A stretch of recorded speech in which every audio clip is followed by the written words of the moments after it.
Guys, welcome on this YouTube channel. I am Usha Yadav. आज बात करने वाले हैं हम लोग रेस्पिरेटरी क्यूशेंट वैल्यू की।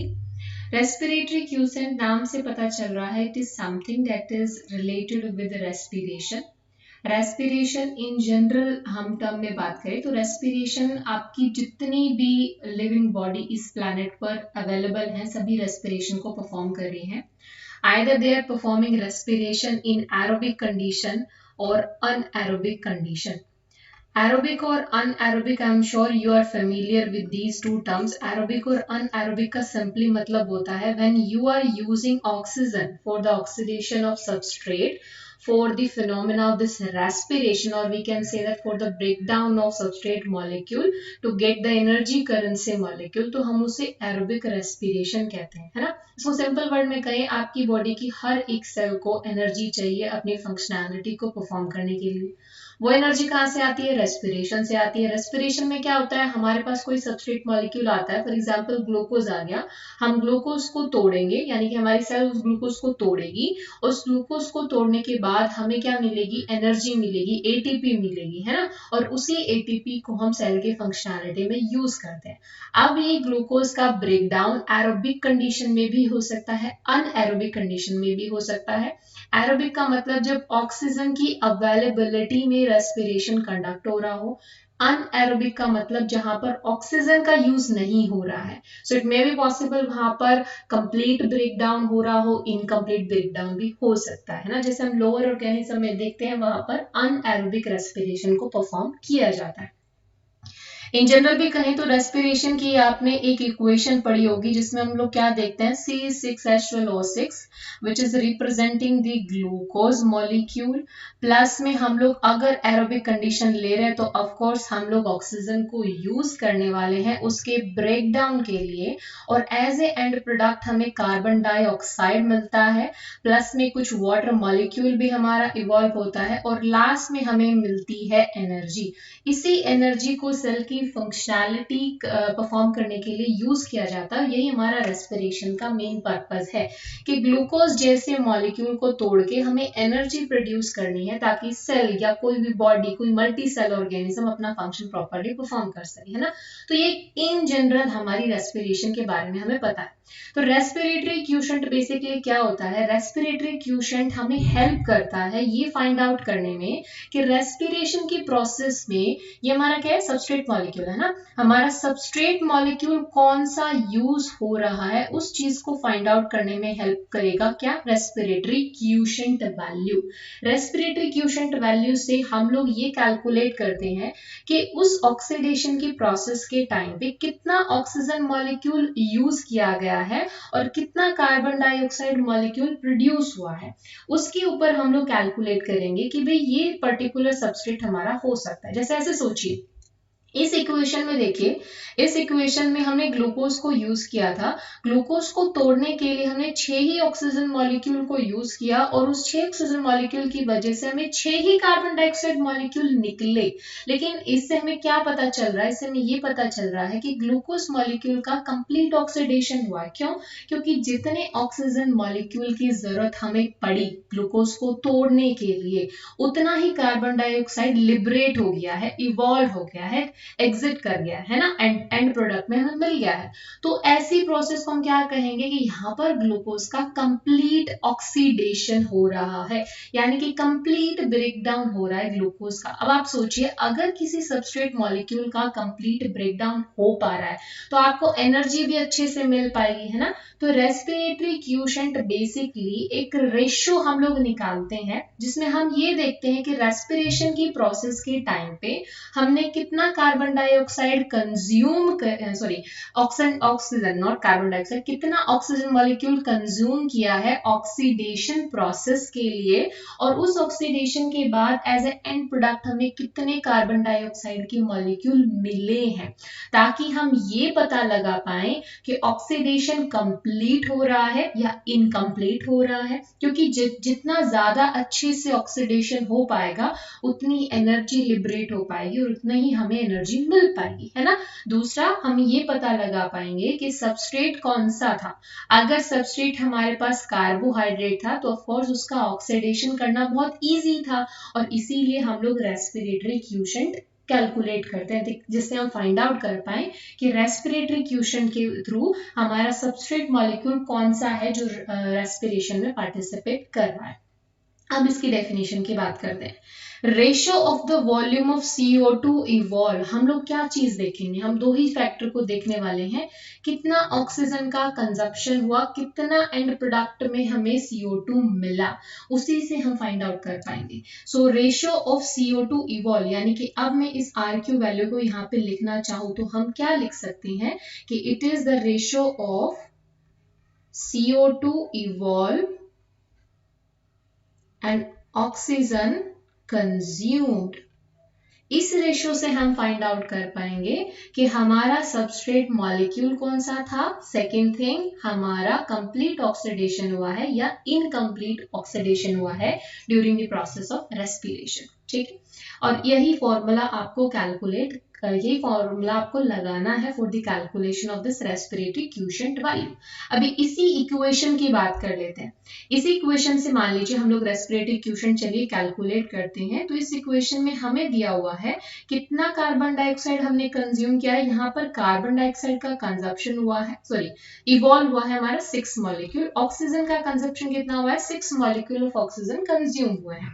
तो सिंपली आप रेस्पिरेटरी क्यूशेंट जब कैलकुलेट करोगे तो आप करोगे 6/6, राइट, यानी कि 6 CO2 इवॉल्व हुए हैं, 6 O2 को हमने कंज्यूम किया है, और हमें वैल्यू क्या मिल गई, हमें मिल गई 1 वैल्यू, ठीक है। ये 1 वैल्यू क्या चीज शो कर रहा है, ये 1 वैल्यू शो कर रहा है कि यहाँ पर पहली चीज कंप्लीट ऑक्सीडेशन हो रहा है, दूसरी चीज ये शो कर रहा है क्योंकि कार्बोहाइड्रेट ही हमारा ऐसे सबस्ट्रेट होते हैं जिनका कंप्लीट ऑक्सीडेशन हो पाता है ड्यूरिंग द एरोबिक रेस्पिरेशन। इसलिए हमें ये पता चला कि अगर रेस्पिरेटरी क्यूशेंट हमारा कैसा निकल रहा है, 1 वैल्यू आ रही है, यूनिटी वैल्यू आ रही है। अगर हमारे पास यूनिटी है तो ऑफ कोर्स वो सबस्ट्रेट समहाउ हमारा क्या होगा, कार्बोहाइड्रेट होगा। ऐसे आप रेस्पिरेटरी क्यूशेंट कैलकुलेट करोगे, राइट। अब हम कुछ स्पेसिफिक सबस्ट्रेट है जिनकी रेस्पिरेटरी क्यूशेंट वैल्यू याद कर लेते हैं, क्योंकि इंपॉर्टेंट है, एग्जाम में पूछ लेते हैं।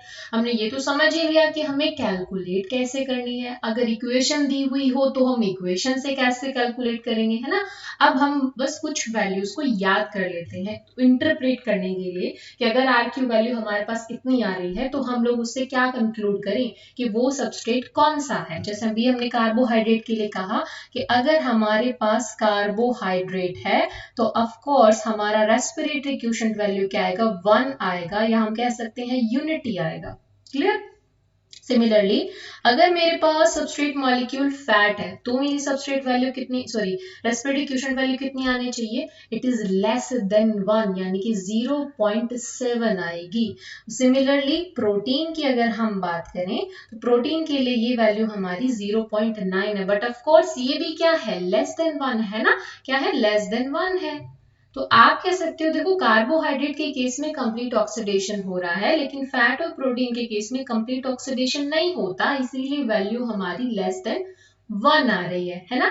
उसी तरीके से एग्जामिनर अगर आपसे पूछ ले कि मान लीजिए आपके पास कोई जर्मिनेटेड सीड है, तो उस जर्मिनेटेड सीड के केस में आपकी रेस्पिरेटरी क्यूशेंट वैल्यू कैसी होगी, तो जर्मिनेटेड सीड के केस में भी हमारी क्यूशेंट वैल्यू लेस देन 1 ही मिलेगी। क्लियर। फिर उसके बाद आपसे पूछा जाता है ऑर्गेनिक एसिड्स के बारे में। ऑर्गेनिक एसिड्स के बारे में अगर पूछा जाए तो ऑर्गेनिक एसिड ही हमारे ऐसे सबस्ट्रेट होते हैं जहां पर respiratory quotient value more than 1 होती है।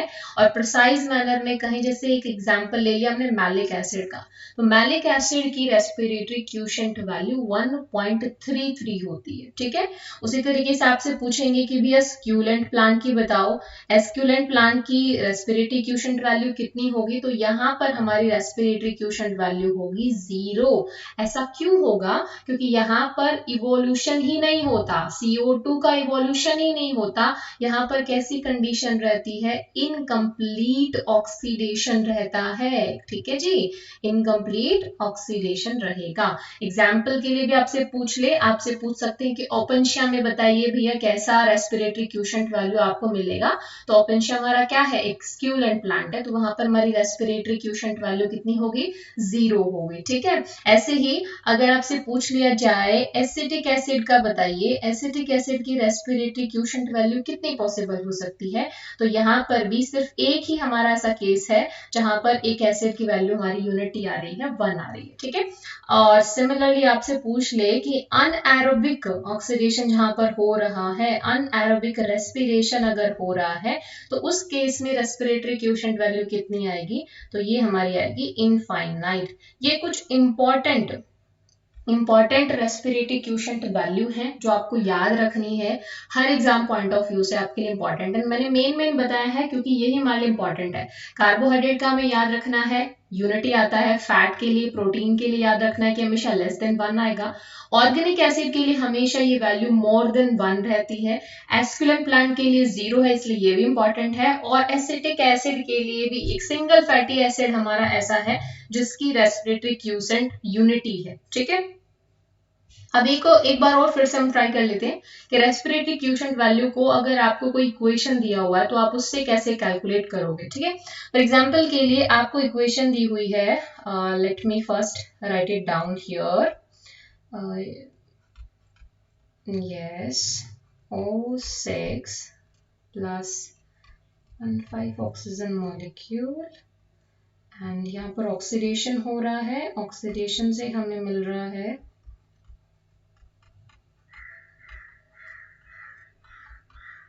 सपोज आपको एग्जामिनर ने ये इक्वेशन दे दिया और आपसे पूछा गया है कि calculate the respiratory quotient value और बताइए कि कौन सा हमारा पॉसिबल सबस्ट्रेट यहाँ से हो सकता है। ठीक है, तो आपको यहाँ से क्या देखना, हमने कहा था कि हमने 2 ही चीजें देखनी है। क्या देखना है कि कार्बन डाइऑक्साइड कितना इवॉल्व हुआ है, दूसरा हमने देखना है कि कितना ऑक्सीजन का कंजप्शन हुआ है।